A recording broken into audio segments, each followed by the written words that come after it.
بانی پاکستان قائد اعظم محمد علی جناح کے چچا نتھو پونجا کے پڑنواسے محمد اسلم جناح آج 70 برس کی عمر میں کراچی میں انتقال کر گئے۔ مرحوم اسلم جناح گزشتہ کئی عرصے سے علیل تھے۔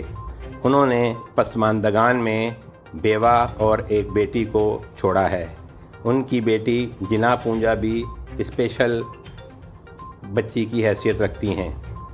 اسلم جناح کی نماز جنازہ آج بعد نماز ظہر مسجد حبیبہ انڈا مغر پر ادا کی گئی، جس کے بعد پاکستان رینجرز نے انہیں سرکاری اعزاز کے ساتھ شاہ محمد قبرستان نارتھ کراچی میں سپرد خاک کیا۔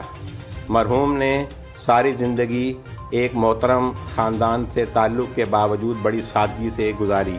ان کے 2 بچے معذور تھے، جس میں سے ایک کا پہلے انتقال ہو گیا اور ایک بچی جناح اس وقت موجود ہے اور ان کی شریک حیات بھی موجود ہیں۔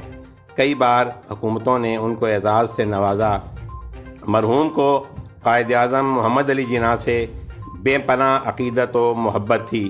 قائد اعظم کے یوم ولادت اور برسی سے لے کر ہر اہم قومی دن پر وہ بابائے قوم کے مزار پر اپنے خاندان کی نیابت و نمائندگی میں حاضری دینا نہیں بھولتے تھے۔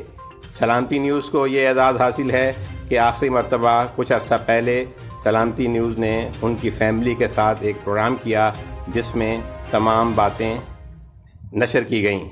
دعا ہے کہ اللہ تعالیٰ مرحوم کی اگلی منزلیں آسان فرمائے اور لواحقین کو صبر جمیل عطا فرمائے۔